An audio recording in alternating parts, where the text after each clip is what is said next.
So let's start this off. Again, I will comment as a compliment that in 19 and a half years, I have never had anything had this much interest, let's call it interest, in the town. And people have been very vocal. And I think that's great. That's what Holly Springs is all about. And again,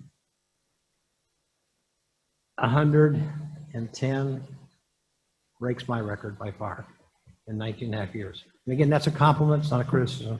Okay. So with that, let's start with Andrew Stevens. Please come forward and state your name and your address, and he is against.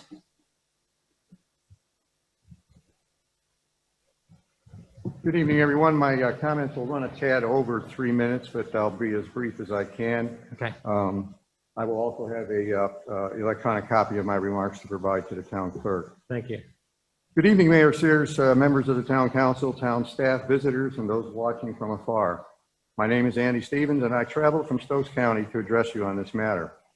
I represent both Gun Owners of America, where I am North Carolina State Director, and Grassroots North Carolina, where I am the Director of Legislative Affairs.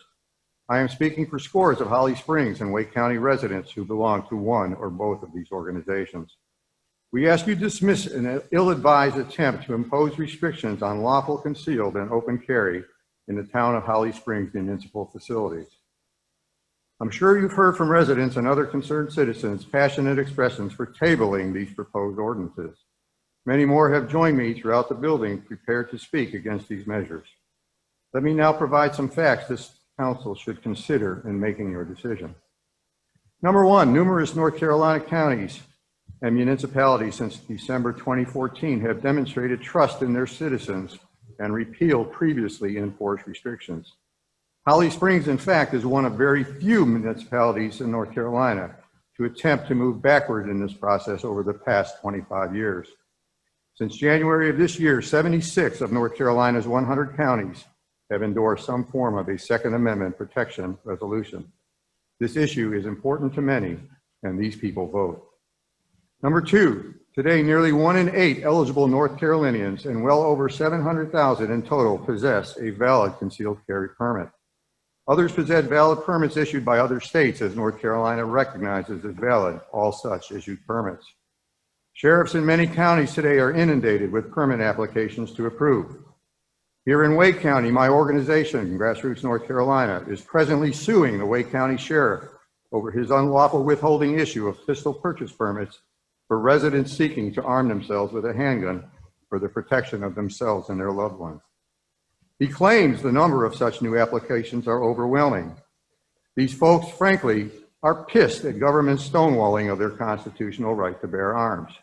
Our GRNC phones are ringing literally day and night with stories of his failure to comply with state law and issue the permits as required. Number three, the list of places these permit holders can legally carry has been expanded over time to include virtually all public parks, establishments that serve alcohol, and transiting school grounds and school parking areas. While North Carolina has not been the first to provide such expansions of freedom, nevertheless, the dire predictions of naysayers who promised the blood-filled streets of the wild, wild west simply have never materialized. Concealed carry permit holders have proven themselves to be safe, sane, and sober. As a group, we are without doubt a very select and very lawful segment of the population at large. We are good people you should welcome and embrace and not scorn or turn away. Finally, your proposed ordinance itself remains defective. State law does not permit the closing of an entire park to lawful concealed carry. At best, and when carefully drafted, only specific identified places and only at specific well-defined times that your ordinance does not address. Grassroots North Carolina is prepared to initiate yet another lawsuit against this flawed measure should you favor its approval tonight. Not only that, your proposed ordinance would make heroes of lawbreakers and victims of those who meekly obey the law. It will create a new class of inadvertent criminals who were otherwise unaware of your scheduled events and the blanket prohibitions you imply they carry. How crazy can that be? Some members of this council may in fact be associated with the Michael Bloomberg bought and paid for AstroTurf groups, Moms Demand Action, and North Carolinians Against Gun Violence. However, I submit even they should keep in mind 40% of the record 8 million firearms that have been purchased in the last 3 months are in the hands of first-time gun owners. So the question tonight is, will you go on the record supporting the taking of one's natural right of self-defense and the repeal of the Second Amendment? Will you become the singular municipality in North Carolina to move backwards on such matters this past year? I fully expect a split decision on these matters. Some are simply too blind in a devotion to the left's agenda.